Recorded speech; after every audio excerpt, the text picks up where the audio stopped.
Welcome to the Lensrentals podcast. I'm Ryan Hill. This week, Roger and Joey are giving their best advice on how to buy a used camera. Between finding a reliable seller, determining the condition of the gear, and figuring out a fair price, this can be an extremely difficult process to navigate. Having bought and sold more than a few cameras themselves, Roger and Joey have some valuable advice on how to make sure you're getting a good deal.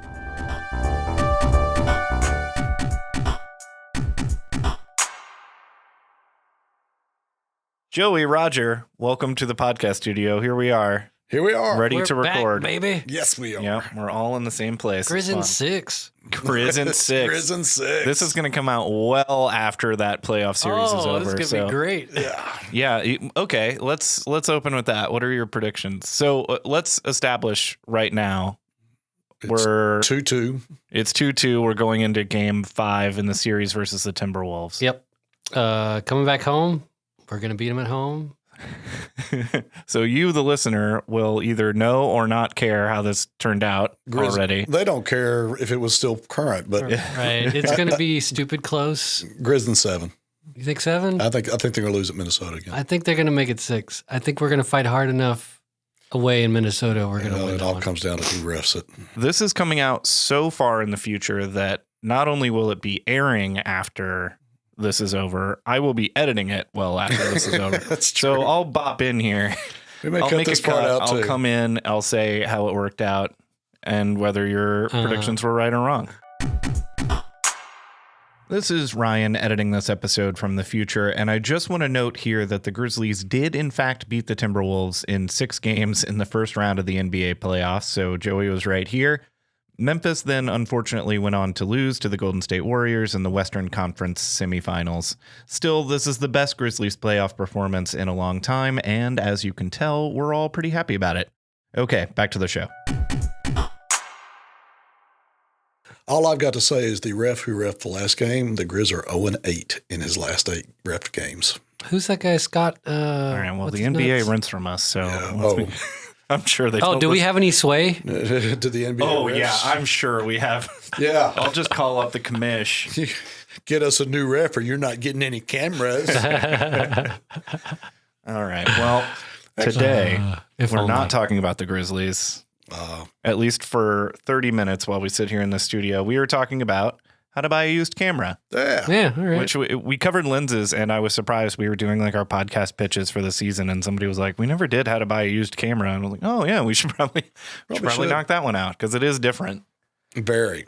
And my first question is, well, first a reminder to everyone that we sell used cameras as well as used lenses. So if you're listening to this and you want to check something out, we have stock on our website. And we don't pimp our stuff, so you can check it out. We really don't. In fact, one of these questions is going to be recommending like sources for good used cameras. That doesn't necessarily need to include us. But I think we are a good source. We're all right. We're okay. So you know what? If you don't like it, you can find us. Right. Right. That's true. We're around. You don't have to meet us in a parking lot of a Walmart or something. I mean, there's a Walmart across the street. I could meet you over there. No, you can't. We won't let that happen. Oh. It's our rules. No, we won't do it. No. So, first of all, that caveat first. And then the second caveat, we're mainly because we sell and rent exclusively digital cameras. We're going to be talking primarily about digital cameras today. I think film is going to have to come up inevitably because it's such a different... Because Joey's here. I'm going to bring it up. Joey will not talk about film cameras. Yeah. But it is like buying a film camera and buying a used digital camera. It's an entirely different situation. Yeah. Very much. Pretty much. Mainly because digital cameras, at least so far, have... What is the best way to put this? Are only sort of going forward. Right. There's a point at which buying an old used digital camera is just not going to be worth it, whereas that may not be the case for film cameras. In fact, older film cameras may appreciate in value. They are appreciating in value. Especially now. Quite a bit. But then there's the flip side. I mean, the reason we don't carry film cameras is the digital cameras are much easier to check and inspect and see that they're okay. Right. So in some ways, the film camera is going to be a crapshoot. Right. The digital camera, you can usually check out pretty easily. Yeah. Like if you need repairs on an old film camera, good luck. That's a very specialized thing. You may not be able to find the parts. You probably need to learn to do it yourself. Yeah. Or send it over to Finland. So my first question is, since digital cameras, you're kind of limited by feature set, how far back you can go. If I'm like, I want to buy a used camera for the least possible amount of money, how far back in time is safe for a digital camera? What's the oldest you would go? The one thing I think is important to talk about right now in this subject here is that it's different than it was 5 or 6 years ago. Mm-hmm. If you were asking me this question in 2012, I'd have said 2 years. Yeah, absolutely. And now I'll say, there's some good 7, 8 year old cameras that I'd shoot with without a heart. No chance. I mean, if you can get a good deal on a D700, maybe do it. I don't know. Like if you're going to spend a couple $100 on a D700, maybe that's not a bad idea. And I think the other part is if you're interested in crop sensor, I mean, and I am to some degree. Yeah. The top crop sensors are already 3 or 4 years old. Yeah. And they're as good as anything you got right now. Yeah. Is there something maybe feature-based rather than time-based that you would cut off? Like, don't buy a camera before, I don't know, dual pixel autofocus was introduced. Yeah, that's not a good example. Yeah. Really, that's going to come down to how you want to use the camera. Right. But for the most part, I think anything in the last, like you said, like 7 or 8 years. I think you'll get a good camera. You may miss out a few features. Right. Whereas if you were looking the difference between 2010 and 2014, 2010 camera was nearly useless already. Yeah, that makes sense. But if you're planning to shoot mostly daylight, not necessarily a whole lot of fast action, any of those cameras are going to be fine. Yeah. You'll lose if you go back, let's say, this is for future reference, 2022. If you're looking at a 2016 camera, your high ISO performance is not going to be quite as good. Mm-hmm. Your autofocus is probably not going to be quite as good. Right. You'll have less pixels. Actually, you won't. There were some high pixel cameras in 2016. Yeah. So you'll lose some things, but will you have a really usable camera that works on today's lenses? Yeah. Like the 5D3, how old is that thing now? 10 years. That is still a good camera. 8 years. Yeah. Yeah. Very good Still camera. a good camera. I'd say in that case, and maybe in the case too of Sony and Nikon, your primary hurdle is going to be lens mount. Right. Yeah. But if you're checking the difference between a used 5D3 and 5D4, yes, the 5D4 is a better camera. Sure. You can get a 5D3 for pennies, basically, compared to it. And it is still It's entirely still good capable. camera. Yeah. Absolutely.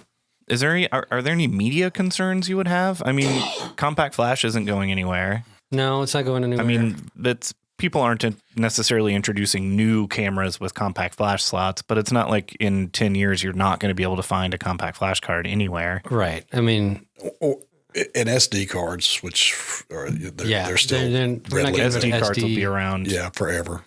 For my lifetime, SD cards aren't going anywhere. compact flash will still be around for at least another 5 years, at least. Oh, yeah. So if you buy a used camera now and it lasts another 5 years, great. You got lucky. And I think the other thing people overreact to, for instance, I still get this all the time.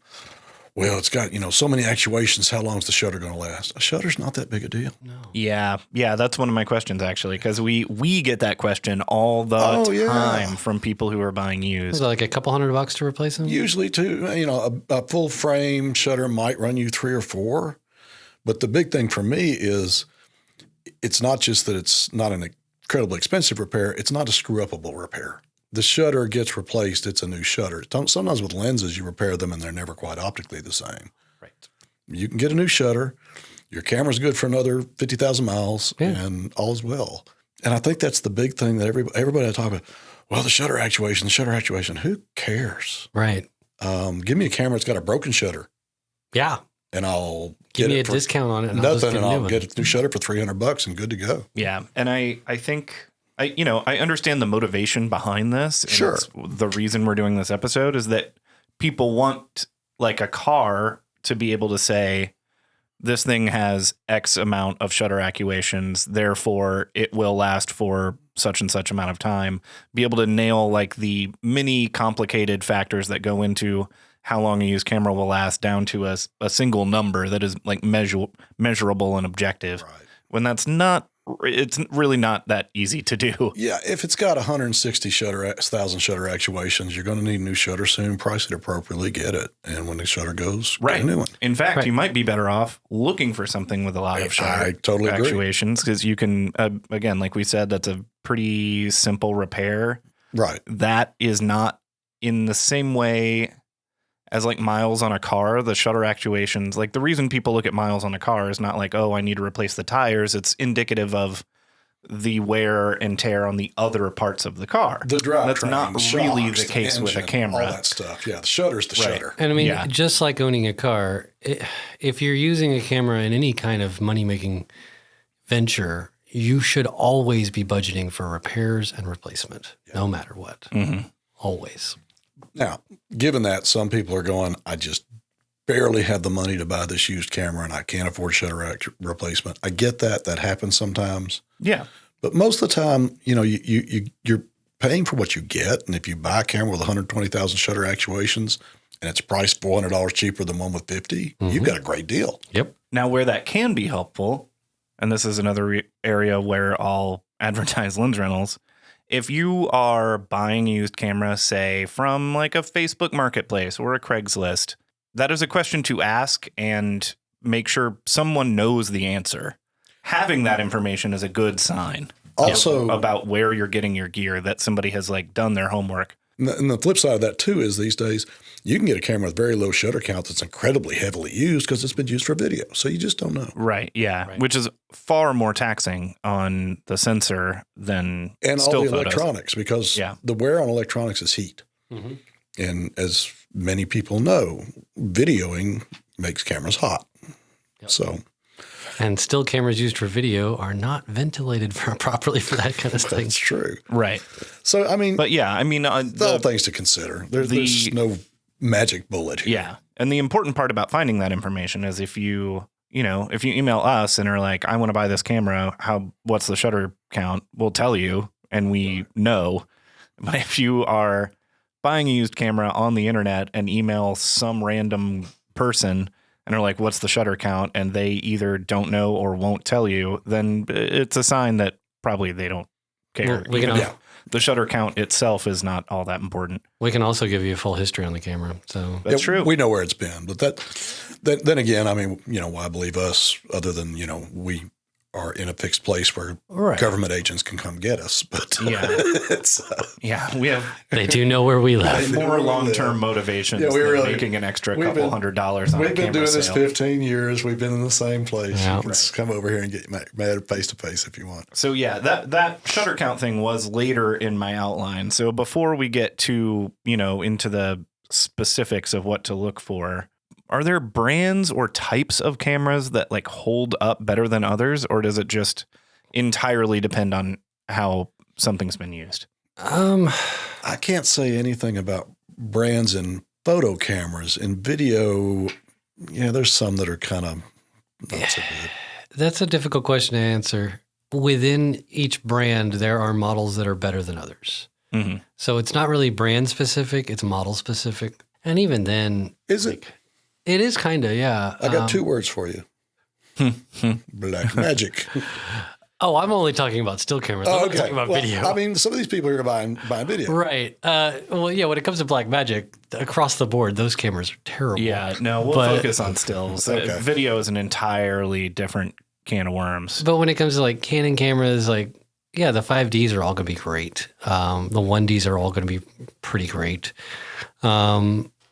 The 7, like the old 7Ds, I wouldn't buy one now, but the 7D Mark IIs are still great. Mm-hmm. But when you get into like the TI versions and like the 60, 70, 80, 90Ds, some of them are built better than others. Yeah. Some of them wear out faster than others. Sometimes shutters last, sometimes they don't. Yeah. And there are usually, the good thing about used cameras is it's pretty easy to research where were problems. What was the Nikon that had the shutter oil problem? The 600? The 610? 610. Yeah.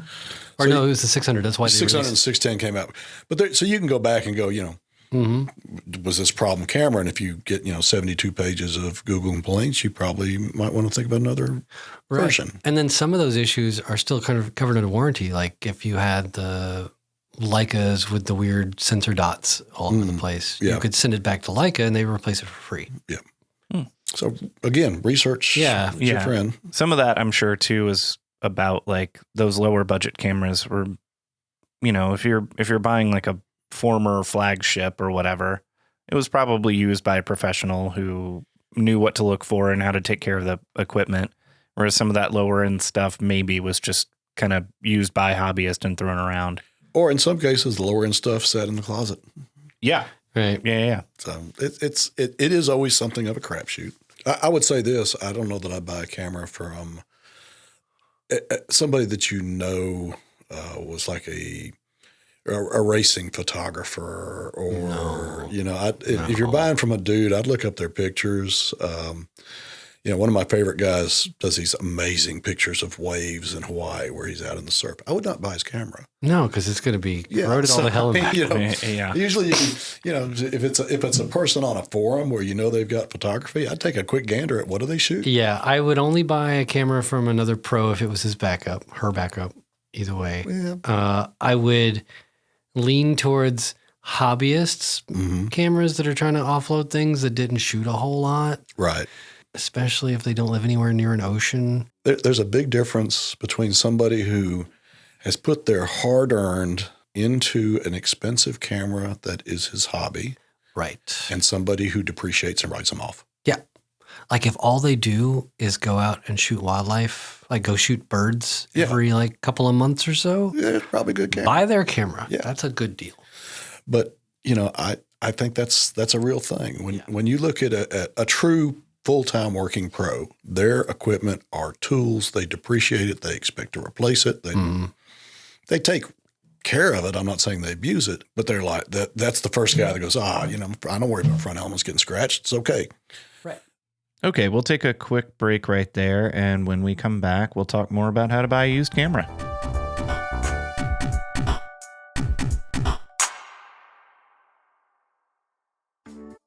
Want a discount on your next order from Lensrentals? Head to lensrentals.com/podcast or follow the link in the show notes for a coupon code. As the largest online photo and video equipment rental house in the world, Lensrentals has been supplying both professionals and hobbyists for over 15 years. We carry everything from cameras and lenses to drones, computers, even VR headsets, all shipped straight to your door for whatever length of time you need.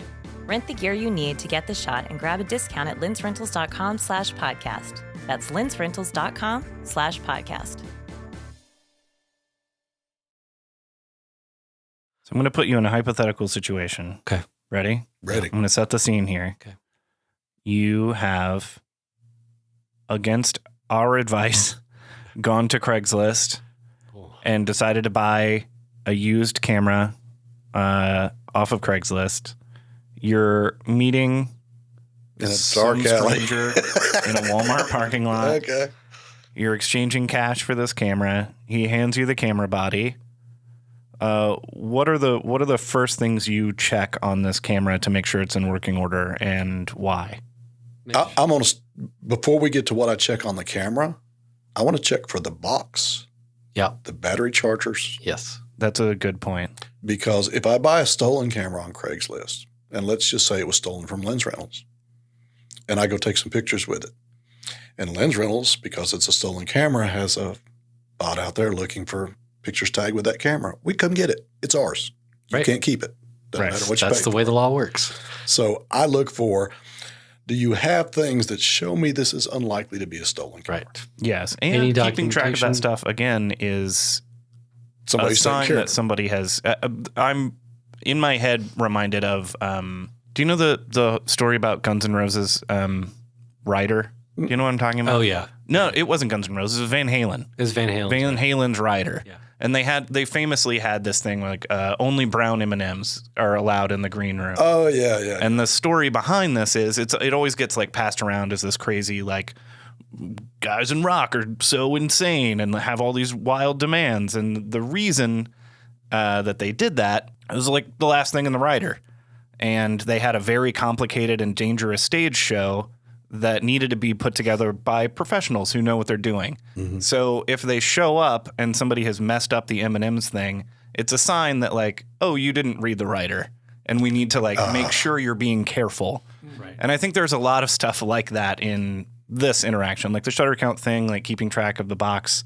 It's maybe not the most important thing in the world on its own, but is indicative of somebody doing their homework and taking this seriously. Yeah, I think the big thing, and I've heard this from several people, and back in the day it was hardest, where can I buy a battery charger? I just bought this camera. Yeah. I'm like, dude. Don't buy that camera. Don't take a picture with it because somebody's looking for that camera's, EXIF info. Yeah, exactly. And that's pretty obvious. I'm not saying everybody has to keep their boxes and manuals. They don't. If they don't have a charger, that's pretty much, I stole this camera. How are you going to use the camera? How did you use the camera? But if you stole it off somebody's work table, then you probably don't have the charger. Right. Okay, now we're going on to after we see the camera. What else are we checking? Check all the buttons. Bring memory cards for however many slots that the camera has. Wow, that's a very good point that I had not considered until right now. And I would definitely bring a card to format. Make sure that both cards, if it's got multiple card slots, that both of them don't have any bent pins. They both accept cards. They both read, write, and format to those cards. That's key. If it's got a mirror, make sure the mirror is not scratched or smudged. Lift up the mirror. Make sure the shutter blades are in good shape. Make sure the shutter actuates properly. Make sure exposure looks decent. Like bring a lens if you don't have one. Mm-hmm. If it's not coming with one, bring one in the mount. And you might want to bring the cables that attach to the camera because check all the ports. HDMI, especially HDMI will go out, and it might not seem like the most important thing, but usually you can't replace an HDMI port without replacing the whole board. That's a bigger deal than shutter count by far. 100%, yeah, because doing all that would cost more than just replacing the camera. Yeah, a board replacement is going to be starting at $700. Yeah, if we're talking about a used camera, the thing is essentially totaled if it needs a new board. Mm-hmm. Check the casing for any cracks or corroded or missing screws. Emphasis on corroded. Yeah. Look and see if any of those screws, especially on the bottom of the camera, are white and salty looking. Mm-hmm. Don't buy that. Run far away. Yes, because we have talked about this many times, but to cover it again, internal damage from saltwater is not immediately apparent. Right. It's not like if you drop your lens in the ocean, it likely will just immediately stop working. But if it doesn't, it could stop working if you set it in a week puddle of salt water. Yeah. Yeah. And I've actually seen that on forums where somebody says, my camera got sprayed. I was taking ocean pictures. It seems to be fine. And 2 or 3 responses down, somebody's like, I'd sell that thing right now. Yeah. It will stop working. It's going to stop working on you. I guess that's Sorry, Joey. Speaking of ports, that the port covers are there. Yeah. Yes. And same, obviously, with your battery door, with your, obviously, body cap. Mm-hmm.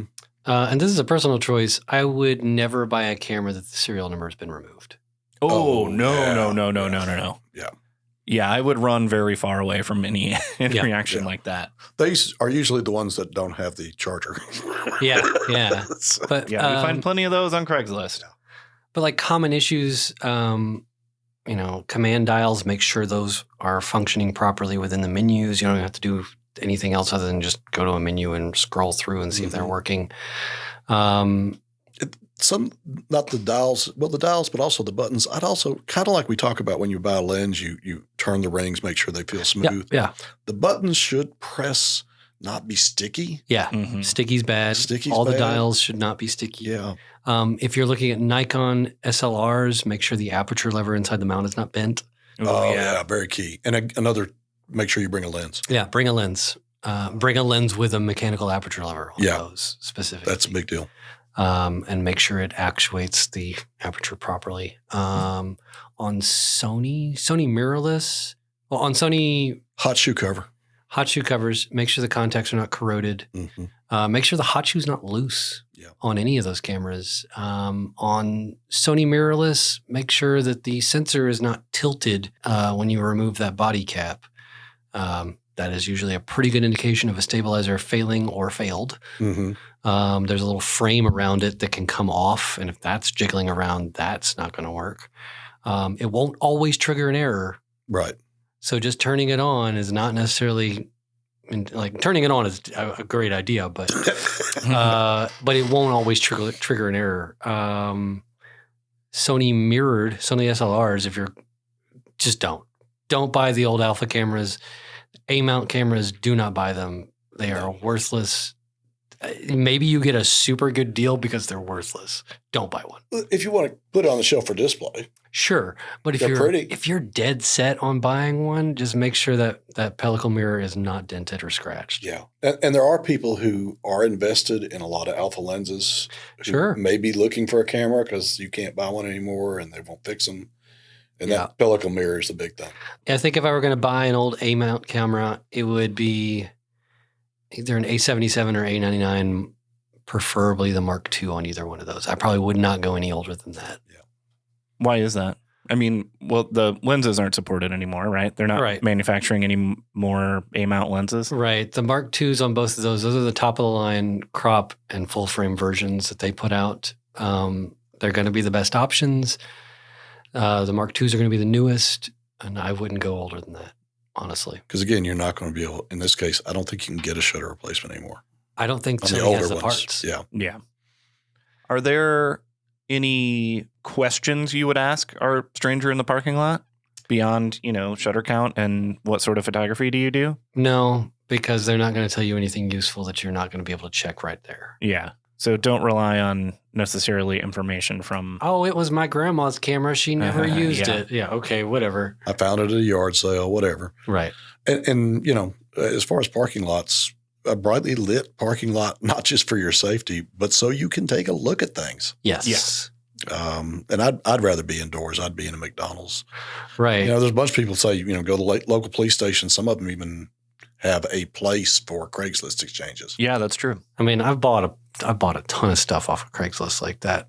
And yeah, only daytime meetups if you can at all help it, and make sure it's very public. So again, to kind of like compare it to purchasing a car, there's sort of your standard agreed upon like Kelly Blue Book value is like where kind of the price negotiation starts. Mm-hmm. How do you know what's a fair price for a used camera? What are resources to look at? eBay closed auctions that sold. Okay. Specifically. Yeah. So not like an asking price, but no, completed sold price. Auctions. You can check that under the advanced search. That's pretty easy. KEH, those prices are usually a little high, but it's a good benchmark. It'd be a ceiling. Yeah. Yeah, I wouldn't pay more than that. I think the other thing is just some common sense. Before I buy a used camera, I do check to see, are they being sold at a discount? Yeah, how cheaply are they selling it? Because I've seen people buy used cameras for what I could buy a new one for, particularly towards the end of a model year where Canon knows they're coming out with the, let's say, 5D5, which they're not going to make. Several months before that, you start seeing the price of the 4s get discounted. Yeah. Mm-hmm. And the used prices should be discounted appropriately. Yeah. Then the other part is, what is a reasonable price for used over new? My own thing is half is always good. Yep. You start getting into, I can save $700-800 by buying used, and I'm not getting a warranty. I start rethinking this process. Warranties go a long way. Yeah, and I honestly think warranties for cameras are better than warranties for lenses. Yeah, that's actually exactly why I bought a brand new XT4 instead of buying used. Yeah.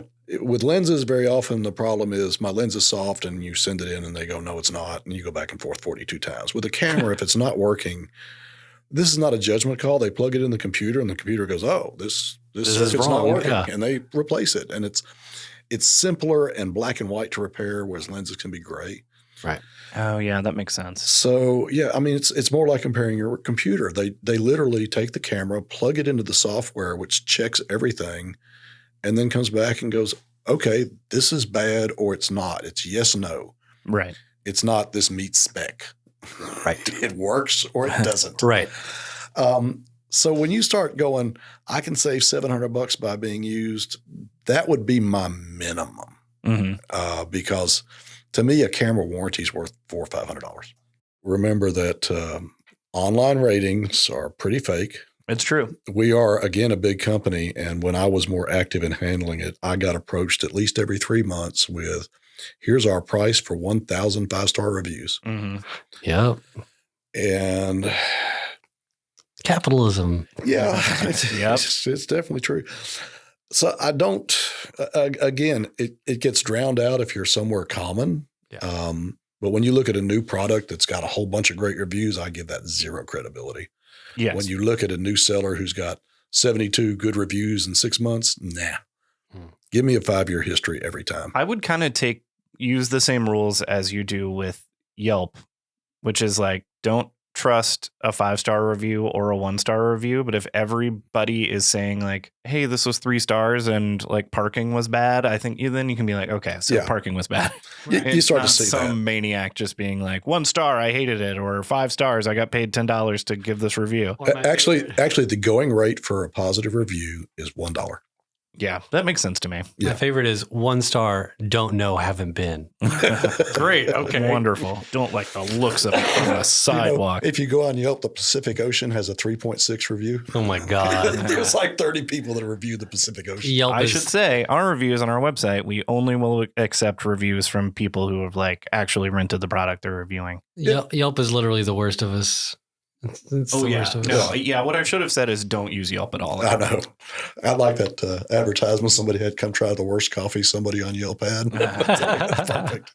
And if you're buying film cameras, KEH is pretty decent too. I was just about to ask, is there anything before we sign off that you just have to say about film cameras? If you're buying film cameras, your best bet is to get I'm in a couple of Facebook groups for film camera sales. Those people are all really nice and they will all back people up. If you get scammed, they'll just flood it and no one will buy from that person again. Picking out used cameras, it's a crapshoot. I hate to say it, it's a crapshoot. At this point, they're all old, they're all used, they're all going to break soon. So buy one knowing that you're going to need to budget for a CLA. It's a clean lube adjust. It's just like a basic tune-up on any kind of old film gear. So budget that in. On the flip side, the film camera repairs, there's some people who are doing it because they love it. They're not ridiculously expensive. Right. There's a lot of popular cameras out there that have like 1 or 2 guys in the world that are doing all those repairs. They are not expensive. Like there's a Raleigh guy. There's a Graflex guy out in California. There's a guy that specializes in Mamiya twin lenses. I've got links to all these people. If you ever need somebody, just email me, joey@lensrentals.com. We know that you do. And there are guys who do nothing but replace the leathers, which I think is just fascinating. Yeah. And now in Finland, there is a group called Camera Rescue. They specialize in not only repairing old film cameras, but training new technicians. So they're a great resource. If you're in Europe or you're going to be in Europe, you can go buy from them. You can take stuff to them and have them repair it. And they are fully set up to repair just about everything. All right. Well, we'll link to them in the show notes. I got one more thing to throw out. Yes. Most people don't realize that with a camera, the ISO is adjusted to the aperture and it is a calibrated adjustment. Mm-hmm. Sometimes you'll buy a camera and notice that all of your lenses suddenly are shooting a tiny bit dark, a tiny bit light. Wow, I've never heard of this in my life. It shouldn't be in a new camera as much, although it can be. But if you get a camera that otherwise is fine, and suddenly you notice that all of my lenses just seem to be shooting a tiny bit darker, it's usually within a quarter stop or so. Mm-hmm. That may be a thing where you need to send it in. It's just an adjustment. They do it on the computer. It's very quick and easy. It's not very expensive, but it is a thing that I've heard people drive themselves crazy about because I got this camera and all of my lenses now seem a little overexposed. Yeah. And that's really only if it's all of your lenses. If you got a new lens on your camera and you're noticing it's darker at the same aperture as other lenses, apertures, the lens. Mechanical apertures are calibrated within like 1/3 to 1/6 of a stop. That's fine. This was particularly true for Nikon though with the mechanical apertures. Yeah. Because that aperture could bend a little bit. Oh, okay. It would still be doing its job. It was just a millimeter or two further or Yeah. less far And than the it should. tolerance just- is so tight. It's just pushing that lever just a little bit. But further. even with some electronic apertures, there are some cameras that lose their adjustment a little bit, and you can notice this. And if it happens, don't drive yourself crazy. Send it in and go, my camera seems to be shooting a fourth stop dark, and they'll adjust it. and they'll just go boop. Oh, all right. Any other tips? Last minute tips for people? No, don't worry about Only cosmetics. if you want to get aggressive. Here's my aggressive tip if you're suspicious. An aggressive tip. Okay. Love it. If you get a little file, a spongy or whatever, you can peel back the bottom rubber on any camera, just a half inch or so. Mm-hmm. If it ever was exposed to salt, You will see it under. you will see it under there. Oh, that is an aggressive tip. So Yeah. bring with you what? Like a Well, I don't know if X-Acto I was knife? selling you my camera, I'd let you start fucking around with Yeah. the bottom pad. But if I bought it and I'm home and I want to just take one more last thing, I might lift that bottom rubber up for half an inch and take a peek. If you're buying from someone that lives near a coastal area, though, maybe ask them to do that for you. And that's a point too, Joey, because it's like buying a used car. I don't buy a used car in Alabama's coast No, don't buy a Louisiana Florida after a car. hurricane. Don't And buy I- a Florida car. I Buy an don't- Arizona I car. don't buy used cameras from Miami. I mean, it's just you got to look at that stuff. Don't buy a northern car because they're all corroded from salt on the roads. And if somebody's selling you a camera from the middle of the desert, you might want to think twice about that. Wow, we're locking off a lot of areas of the country here. I'm telling you. Buy your cars from the desert. Don't buy your cameras from the desert. Where geographically, you know what? You know what's a perfect area, climate wise, is Great sort Plains, of right in the middle of the country, Kansas, Oklahoma. south of Illinois, but north of Alabama, sort of central, like a Memphis, Tennessee. Like right, if you had to throw a dart, Yeah, that'd be great for us if our cameras stayed here. if you really want to stay on the eastern side, or excuse me, western side side? of Tennessee. There's probably lots of good cameras in near coastal areas. Sure. Yeah. You know, if you repair cameras like we repair cameras, you despise salt water, salt air, salt shakers. I'd say, if you're in the New York area, you can buy a used camera there. That's fine. Yeah. Because people aren't shooting next to the ocean there. Unless Just you're ask- at Coney Island. Yeah, ask them how many times they've been to Coney Island with that camera. That's all I got. Yeah, I think that's all I got. I'll too. cut it off before I shill for Lensrentals anymore. Okay. Goodbye, everyone. We'll talk in the next one. Yeah, see you later. Thanks for listening to the Lensrentals podcast. As always, make sure to go to lensrentals.com/podcast for a discount on your next order from us. And if you're enjoying the show, you can support it by subscribing and leaving us a review on Apple Podcasts. We're on Instagram and Twitter at Lensrentals, and thanks to Jacques Granger for our theme music. More of his work can be found at revengebodymemphis.bandcamp.com. On the next episode of the Lensrentals podcast, we're answering all video listener questions. I'll be joined by Allie and Dom to answer your burning questions about dual gain sensors, memory costs, and when to shoot RAW on the next episode of the Lensrentals podcast.